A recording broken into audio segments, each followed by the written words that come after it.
बार बहुत स्वागत है आप सभी का जी मध्य प्रदेश छत्तीसगढ़ की खास पेशकश उल्लास में। मैं हूं आपके साथ प्रेरणा मिश्रा। उल्लास, जैसा कि नाम से ही ये बात स्पष्ट है कि खुशियां बांटने वाला हमारा ये कार्यक्रम होगा। खुशियां हम उन लोगों के साथ बांटेंगे जो अपनी खुशियों को कुर्बान करते हैं ताकि हम सुरक्षित रह सकें, हम खुशी से कोई त्योहार मना सकें, हम खुशी से अपने परिवार के साथ अपना समय व्यतीत कर सकें। उनके साथ आज हम चर्चा करेंगे और उनकी निजी जिंदगी क्या है इस बात की जानकारी भी हम उनके साथ साझा करेंगे। लेकिन उससे पहले हमारे समाज में, हमारे जो सोसाइटी है उसमें क्या कुछ नवाचार हो रहे हैं, क्या बेहतर काम हो सकते हैं, इन तमाम विषयों को लेकर भी हम बातचीत करेंगे। और उसके लिए सबसे पहले मैं अपने खास मेहमानों को मंच पर आमंत्रित करना चाहूंगी। मिस्टर संजीव अग्रवाल जी को मैं मंच पर आमंत्रित करूंगी। सीएमडी है सेज ग्रुप के। जोरदार तालियों के साथ संजीव जी का स्वागत करिए मंच पर। इसी के साथ मिस्टर मनीष खरे सर, आपको भी मैं मंच पर आमंत्रित करना चाहूंगी। सर प्लीज आप आए मंच पर। मैनेजिंग डायरेक्टर हैं खरे एनर्जी के। बहुत स्वागत है सर आपका भी। इसी के साथ अशोक श्रीवास्तव जी को भी मैं मंच पर आमंत्रित करना चाहूंगी। COO हैं समदड़िया ग्रुप जबलपुर से अशोक श्रीवास्तव जी। जोरदार तालियां हो जाएं। और इसी के साथ हम इस चर्चा की शुरुआत करेंगे और चर्चा के लिए मैं अपनी सहयोगी कोमल गंगवार को मंच पर आमंत्रित करना चाहूंगी। तो कोमल हमारे साथ आएंगी और इस चर्चा की शुरुआत करेंगी। और ये चर्चा बेहद खास, क्योंकि क्या नवाचार हम समाज में कर सकते हैं, क्या बेहतर काम किए जा रहे हैं और उसके लिए क्या और सुझाव हैं, इन तमाम विषयों पर हम बातचीत करेंगे। हमारे साथ हमारे खास मेहमान जुड़े हुए हैं और ये जो खास मेहमान हैं वो अलग अलग क्षेत्रों से हैं, यानी कि हर क्षेत्र में मध्य प्रदेश के साथ साथ देश में क्या कुछ बेहतर किया जा सकता है उस बात को हम जानेंगे। हमारे साथ संजीव अग्रवाल सर है, मनीष खरे सर है, अशोक श्रीवास्तव सर है। और ये तीनों ही जिस तरह से अपने क्षेत्रों में काम कर रहे हैं वो समाज के लिए किस तरह से योगदान दे सकता है उस विषय पर बातचीत करेंगे। कोमल, ओवर टू यू। बहुत शुक्रिया प्रेरणा। तो हमारे साथ खास मेहमान मंच पर आ चुके हैं और सवालों का सिलसिला शुरू करेंगे। और सबसे पहले मैं संजीव अग्रवाल जी आपके पास आना चाहूंगी। बहुत कुछ सुना है, तो सवाल पहला ये कि आप हेल्थ, एजुकेशन, कंस्ट्रक्शन, पावर के साथ साथ आप कई सामाजिक क्षेत्र में काम करते हैं। किस तरह से क्या प्रेरणा रहती है और कैसे आगे बढ़ रहे हैं, ये आपसे पहले जानूंगी। सर्वप्रथम MPC जी को मैं बहुत बहुत धन्यवाद दूंगा इतने अच्छे प्रोग्राम के लिए। उल्लास वर्ड ही ऐसा है कि उल्लास आ जाता है और पुलिस का आज सम्मान करेंगे, इसलिए बहुत बहुत साधुवाद। एक कोशिश कर रहे हैं सेज ग्रुप के द्वारा मल्टीपल सेक्टर्स में काम करना, क्योंकि मेरा मानना है कि ईश्वर ने आपको चुना है कुछ करने के लिए, ईश्वर ने आपको नियमित बनाया है कुछ परफॉर्म करने के लिए है। तो मुझे नियमित बनाया है। एक सबसे पहले मैं रियल एस्टेट में आया। रियल एस्टेट में हमने बहुत सारे काम करे, बहुत सारी कॉलोनियाँ बनाई, करीब करीब 12,000 हम मकानों का पोजीशन दे चुके हैं, यूनिट्स का, डुलिंग यूनिट्स का पोजीशन दे चुके हैं। हम फिर एजुकेशन में आए। Says group education, says university Indore, says university Bhopal, SIT college, says international school Bhopal में ऐसे करीब 35,000 स्टूडेंट मेरे पास वन टाइम पढ़ते हैं। 35,000 स्टूडेंट पढ़ रहे हैं, 60,000 स्टूडेंट निकल चुके हैं।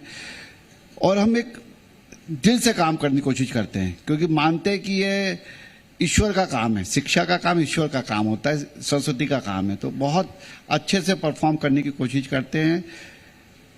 माँ बाप ने इतने विश्वास के साथ सेज ग्रुप के को दिया है स्टूडेंट को, तो उसको निखारना है, उसको संवारना है, और सबसे बड़ी बात सर ये है कि जो स्टूडेंट्स हैं वो भी सेज ग्रुप पर भरोसा करते हैं। और क्योंकि शिक्षा के क्षेत्र में जिस तरह से नवाचार सेज ग्रुप कर रहा है वो बेहद खास है। मनीष सर आपकी ओर आऊंगी। सर खरे एनर्जी नाम तो अब बड़ा हो गया है, लेकिन इसका बैकग्राउंड और इसके पीछे की अगर मैं कहानी जानना चाहूँ तो वो क्या है सर? धन्यवाद मैडम। मैं पहले तो छत्तीसगढ़ MP को धन्यवाद देना चाहता हूँ कि उन्होंने इस छोटी सी जगह की एक कंपनी को इस मंच पर बोलने का अवसर दिया है, हमें प्रेजेंट करने का अवसर दिया है। खरे एनर्जी प्राइवेट लिमिटेड जो सौर ऊर्जा में हम लोग काम करते हैं, हमारा मुख्य उद्देश्य और जो मुख्य ऊर्जा है वो ग्रामीण अंचल में रिन्यूएबल एनर्जी को लाने की है। इसके लिए कुछ हमारे मित्र जो सिंगापुर और दुबई में बैठे हैं, वर्ष 2019 में जब माननीय प्रधानमंत्री जी PM कुसुम एक स्कीम लेके आए, तो हमने उस स्कीम को एक अवसर के तौर पे देखा, जिसमें जो बड़े प्लांट पहले बड़े शहरों में सैकड़ों एकड़ में लगाए जाते थे, उनको उस स्कीम के द्वारा ग्रामीण अंचलों में छोटे किसान के खेतों में लगाने के लिए भी शासन ने अधिकृत किया, उसके लिए स्कीम बनाई।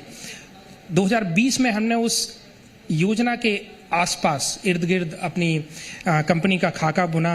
हम 10 लोगों ने जो देश के और विदेश के विभिन्न हिस्सों में रह के किसी ने तन, किसी ने मन, किसी ने धन लगाया, और आज छोटी सी जगह टीकमगढ़ जो बुंदेलखंड का एक छोटा सा अंचल है, वहाँ की निकली हुई कंपनी आज मध्य प्रदेश के बड़े शहरों में और ऊर्जा के क्षेत्र में काम कर रही है। इसमें ग्रामीण क्षेत्रों को भी हम अवसर, जो रोजगार के अवसर दे रहे हैं, और जो रिन्यूएबल एनर्जी है, जो पर्यावरण संरक्षण के रूप के उसमें प्रमुख रूप से काम करती है, उसमें भी हम काम करने का प्रयास कर रहे हैं। मनीष जी, ये काबिले तारीफ है क्योंकि आप रोजगार के अवसर भी दे रहे हैं और आगे भी बढ़ रहे हैं। ये दोहरी चुनौती को आप पार करते हुए आगे बढ़ रहे हैं।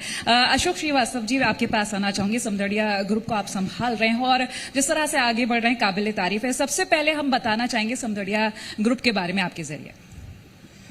सबसे पहले तो मैं जीटीवी को साधुवाद देता हूं। ये हम लोग कई बार साथ में काम कर चुके हैं और मुझे हमेशा ये अच्छा लगता है कि जीटीवी के माध्यम से नए नए कार्यक्रमों को आयोजित किया जाता है। जैसे पुलिस विभाग के लिए इस तरीके की सोच रखना, तो आपको और आपकी पूरी टीम को सबसे पहले तो साधुवाद। दूसरी बात मैं समदड़िया ग्रुप की अगर करूं तो विंध्य और महाकौशल से जो लोग परिचय रखते हैं, समदड़िया ग्रुप जो है बेसिकली हम लोग वहाँ पर ज्वेलर हैं और 260 साल से हम वहाँ पे ज्वेलरी के क्षेत्र में काम कर रहे हैं। तो आप बहुत आसानी से समझ सकते हैं कि 260 साल एक बहुत लंबा समय होता है जिसमें फेस और फेथ दोनों डेवलप हो जाता है। साथ ही अगर मैं ये बात करूं कि 260 साल एक क्षेत्र में लगातार काम करना, तो कहीं ना कहीं ये मार्केट नीड एंड वांट्स के अलावा हमें सेल्फ जिम्मेदारी का एहसास रहता है कि भाई हम 250 साल से 260 साल से एक काम को कर रहे हैं, तो बाजार से ज्यादा हमारी स्वयं की जिम्मेदारी है। इसके बाद जब हम आगे बात करते हैं तो हमारे चेयरमैन अजीत समदड़िया जी के नेतृत्व में पिछले 40 सालों में हमने ग्रुप को आगे बढ़ाया है। रियल एस्टेट में काम कर रहे हैं हम, और इसके अलावा होटल, मॉल, मल्टीप्लेक्स, ऐसी बहुत सारी विधाओं में काम कर रहे हैं हम।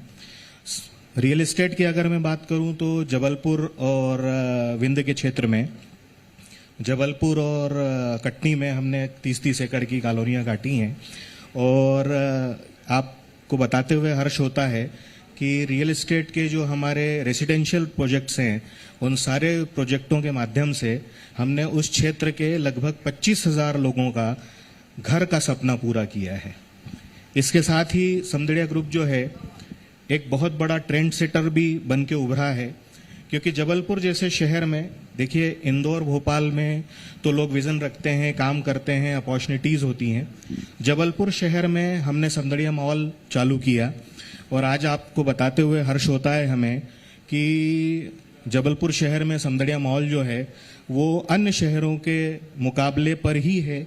इंदौर, भोपाल कहीं से कम नहीं है। साथ ही रीवा में भी हमने इस प्रयास को अप्रिसिएशन की जरूरत है। जोरदार तालियां प्लीज आप लोगों की ओर से। जी धन्यवाद सर। संजीव सर, मैं आपकी ओर आना चाहूंगी। और जिस तरह से हमने एजुकेशन की बात करी, सेज ग्रुप उसमें तो लगातार अपना योगदान दे ही रहा है, लेकिन अगर बात करें हेल्थ सेक्टर की, तो उसको लेकर कोई नवाचार और कोई प्लानिंग है क्या सर? देखिए, हेल्थ कोविड के बाद तो पूरा वर्ल्ड हेल्थ सेक्टर में मतलब हिल गया था। रियल मालूम पड़ा था स्पेशली इंडिया में कितनी ज़्यादा नीड है। तो उसी टाइम में सेज ग्रुप ने भी निर्णय लिया। एक हम 5 स्टार होटल बना रहे थे भोपाल में, सब कुछ सिविल वर्क हो चुका था। उसी टाइम निर्णय लिया गया कि इसको कन्वर्ट करके हॉस्पिटल में कन्वर्ट करा जाए। तो हमने 350 बेड का अपोलो सेज हॉस्पिटल भोपाल में स्टार्ट कर दिया अभी 4 जनवरी को। और इट्स ए माइलस्टोन, क्योंकि मुझे लगा कि समाज को एक बहुत अच्छे हॉस्पिटल की जरूरत है। स्पेशली भोपाल में कॉर्पोरेट हॉस्पिटल की हमने स्थापना करी, 350 बेडेड है। और जो सोच सकते हो मेडिकल फील्ड में, अभी जो वर्ल्ड में टॉप लेवल की थिंग्स हैं, मशीनरीज हैं, इंफ्रा चाहिए, वो हमने प्रोवाइड करा है। बिल्कुल बिल्कुल, क्योंकि अगर हम एजुकेशन और स्वास्थ्य को लेकर बात करें तो इसमें मेहनत काफी लगती है और जिस तरह से आप आगे बढ़ रहे हैं और सभी का सहयोग आपको मिल रहा है, काबिले तारीफ है। और अब मैं इसी के साथ आना चाहूंगी मनीष सर आपके पास। मनीष जी, मेरा सवाल आपसे ये कि खरे एनर्जी ग्रामीण भारत पर ज्यादा फोकस करती है, ऐसे में अगर हम रिन्यूएबल एनर्जी को लेकर बात करें, किस तरह से काम किया जाता है, क्या तैयारी रहती है और सकारात्मक अगर बदलाव की बात करें तो किस तरह से वो ग्रामीण भारत में देखा जा सकता है? जैसा मैंने आपको बताया कि जब 2020 में कोविड की पहली लहर आई, उस लहर के towards the end of it, जो उसके ख़त्म होते समय हम लोगों ने हिम्मत बांध के अगस्त 2020 में कंपनी की स्थापना की। और एक और चीज़ मैं उसके पहले आपके प्रश्न का उत्तर दूं, मैं जोड़ना चाहूँगा। उस दौरान मैंने जो पुलिस का रोल देखा, जब मुझे इस कार्यक्रम में मौका का अवसर मिला इसमें ज्वाइन करने का, तो मैंने खुद को गौरवान्वित महसूस किया। जब हम सब अपने घरों में सुरक्षित बंद थे, उस दौर में भी पुलिस किस तरीके से समाज की सेवा कर रही थी, वो एक काबिले तारीफ है। जब इस कार्यक्रम में आने का अवसर मुझे मिला तो मैंने तुरंत इसके लिए हाँ बोला। ग्रामीण आपका प्रश्न था ग्रामीण अंचल में। देखिए, मैं ग्रामीण अंचल से आता हूँ। बड़ी बड़ी कंपनी में, कॉरपोरेट में, आईटी में काम किया है, कुछ साल विदेश में भी रहा हूँ। इन दोनों दुनिया के बीच का जो अंतर है उसको मैंने देखा है। खासतौर से जब कोविड के पहले दौर में जब पलायन की वो विभीषिका हुई, उसको देखकर हम लोगों ने खरी एनर्जी का जो विजन रखा। आज अगर आप देखेंगे तो जो कुसुम योजना है, जिसमें हम प्रमुख रूप से काम कर रहे हैं, हम इंडस्ट्रीज में भी काम कर रहे हैं, इंदौर में, भोपाल में, 4 राज्यों में, अलग अलग राज्यों में काम कर रहे हैं, महाराष्ट्र में, छत्तीसगढ़ में, यूपी में भी।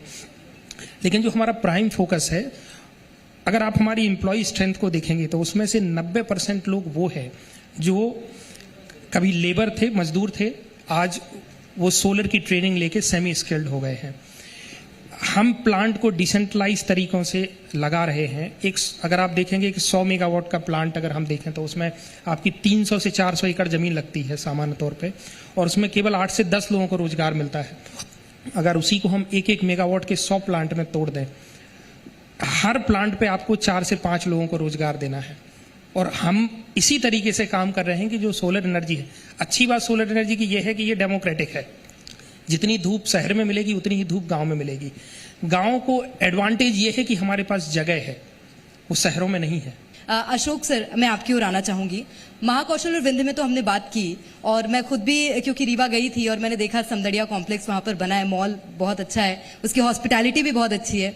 लेकिन अगर मध्य प्रदेश के और क्षेत्रों की बात की जाए, वहां के लिए कुछ खास है क्या समदड़िया ग्रुप के पास, और मध्य प्रदेश से बाहर जाने की प्लानिंग है क्या?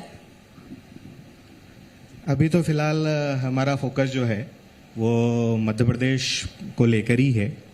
और चूंकि आप जानते हैं कि विंध्य और महाकौशल हम पैक कर चुके हैं, तो इसके आगे हमने जो अभी प्लान किया है, तो मध्य प्रदेश में अभी हम जबलपुर के आगे हम लोग देवास में आ गए हैं, देवास के साथ ही रतलाम में हैं। इसके अलावा हम लोग ग्वालियर चंबल अंचल की बात करते हैं तो हम भिंड और दतिया भी पहुंच गए हैं। इसके अलावा भोपाल में भी काम कर रहे हैं। राहतगढ़ एक जगह है सागर से लगा हुआ, वहाँ पर भी हम काम कर रहे हैं। और मध्य प्रदेश शासन की जो विकास की भावना है, उस विकास की भावना में समदड़िया ग्रुप जो है मध्य प्रदेश शासन के साथ मिलके 950 करोड़ रुपए के काम कर रहा है मध्य प्रदेश के विकास के लिए, जिसमें देवास में हम कलेक्ट्रेट बना रहे हैं, रतलाम में हम 300 बेड का एक अस्पताल बना रहे हैं। ऐसे ही अगर हम बात करें भिंड की, तो भिंड में हम लगभग 100 से ज़्यादा गवर्नमेंट हाउसिंग बना रहे हैं। इसके अलावा इंडोर स्टेडियम बना रहे हैं। दतिया की बात करते हैं तो पुलिस विभाग से जुड़े हुए काम कर रहे हैं, वहाँ पे पुलिस चौकी और महिला थाना, इन सब का भी निर्माण कर रहे हैं मध्य प्रदेश शासन के साथ मिलके। इस तरीके के काम कर रहे हैं। तो कहीं ना कहीं अब मध्य प्रदेश, ये सिर्फ मध्य प्रदेश ही क्यों, मतलब ज्यादा संभावनाएं लग रही हैं? यकीनन आपकी शुभकामनाएं और आप सब लोगों की शुभकामनाएं हमारे साथ हैं। तो बहुत जल्द हम मध्य प्रदेश के बाहर भी यकीनन समदड़िया ग्रुप को ले जाना चाहेंगे। चलिए, हम उम्मीद ये करते हैं कि जल्द से जल्द आप मध्य प्रदेश में ये विकास आगे बढ़ाएं और ये विकास को लेकर मध्य प्रदेश के बाहर भी जाएं। मैं संजीव जी आपके पास आना चाहूंगी। आपने अपनी यूनिवर्सिटी में पुलिस को सम्मानित करने के लिए कार्यक्रम आयोजित किया था। अक्सर हम देखते हैं कि कार्यक्रम के आयोजन होते हैं लेकिन उद्देश्य भी सामने होते हैं। पुलिस को लेकर अगर हम बात करें तो अक्सर दिमाग में सोच रहती है कि हम बाहर निकलेंगे तो हमें अगर सुरक्षा का एहसास होता है तो उनकी वजह से। खासतौर पर अगर हम इस सम्मान समारोह की बात करें तो इसका उद्देश्य आपसे जानेंगे। देखिए, सेज ग्रुप का मेन मकसद, सेज मतलब होता है संत, तो संत को तो वो सब काम करने चाहिए जिससे भौतिक जीवन जो जी रहे हैं उनका उत्थान हो। और भौतिक जीवन जो मानव सभ्यता का सबसे ज़्यादा, अभी मेरे सहयोगी बता ही रहते कि कोविड में पुलिस ने कितना अच्छा काम करा और देश की रक्षा हमारा पूरा सेना करती है। तो अगर ये लोग सम्मानित होंगे तो हमारा जो युवा वर्ग है उसका अट्रैक्शन आएगा। आज जैसे मैंने बताया, मेरे पास 35,000 स्टूडेंट पढ़ रहे हैं और सेज ग्रुप उनको सम्मानित कर रहा है अपने कैंपस में बुला के, तो वो लोग उनके टच में आएंगे, उनकी शौर्य की गाथा सुनेंगे, उनकी भूमिकाएं देखेंगे। नहीं तो हर एक को एक डर लगता है पुलिस को देख के, और एक वो गैप का काम करता है। सेज ग्रुप उनका भय मिटाता है, तो उन लोगों से सम्मानित होगा तो उनका ही प्रोत्साहन बनेगा, वो भी उसमें जाएंगे। क्योंकि मेरा मानना है कि पुलिस है, सेना है, इसमें डिसिप्लिन होता है। वो हर जितने भी युवा है उनके अंदर वो डिसिप्लिन आना चाहिए। तो डिसिप्लिन तभी आएगा जब वो देखेगा अरे ये सम्मानित हो रहा है, क्यों? क्योंकि इसके अंदर डिसिप्लिन था।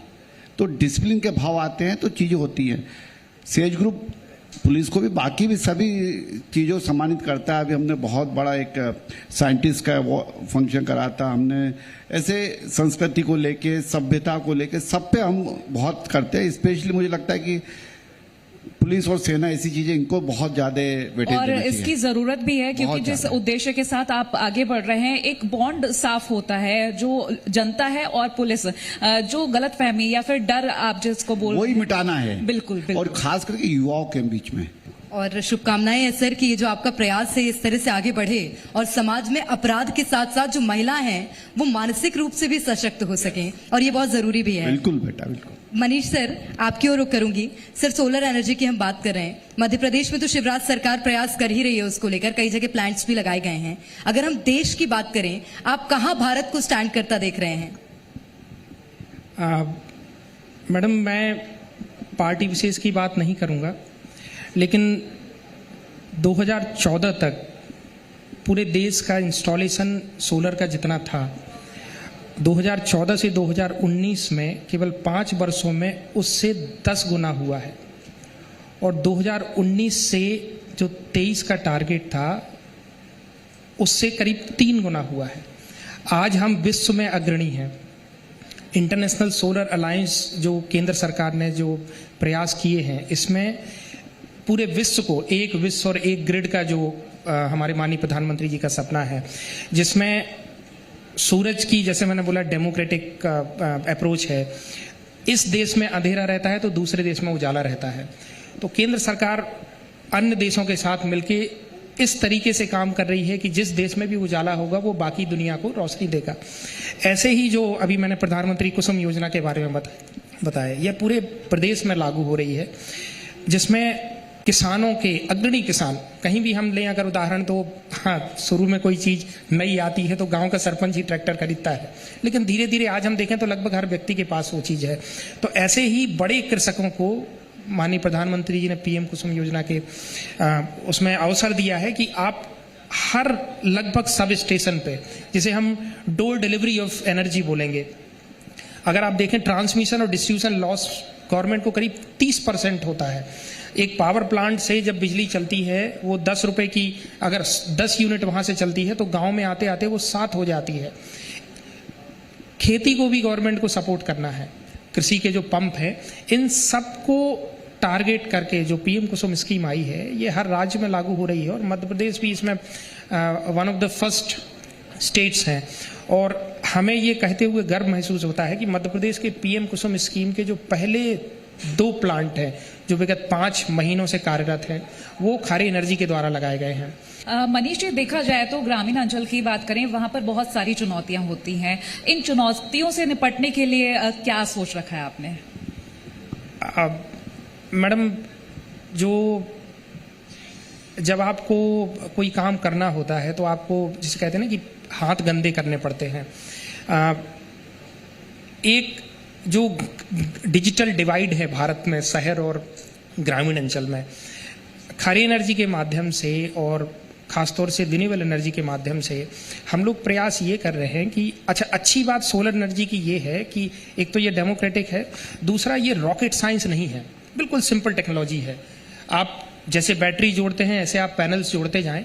हाँ, ग्रामीण अंचलों के प्रति कुछ जो मुख्य समस्याएं आती हैं या मुख्य चुनौतियां हैं, उनमें एक तो है मानसिकता का। लोगों को लगता है कि गांव में पैसा जाके फिर हमें रिटर्न नहीं मिलेगा। वो हमारे जो इन्वेस्टर्स हैं उनको हमने पहले साल से प्रॉफिटेबिलिटी दी है। नहीं तो नॉर्मली स्टार्टअप्स जिसे बोलते हैं कैश बर्न करने के लिए जाने जाते हैं। खारी energy from the very first year हम लोग प्रॉफिटेबल हैं, इन्वेस्टर्स को अच्छा रिटर्न दे रहे हैं।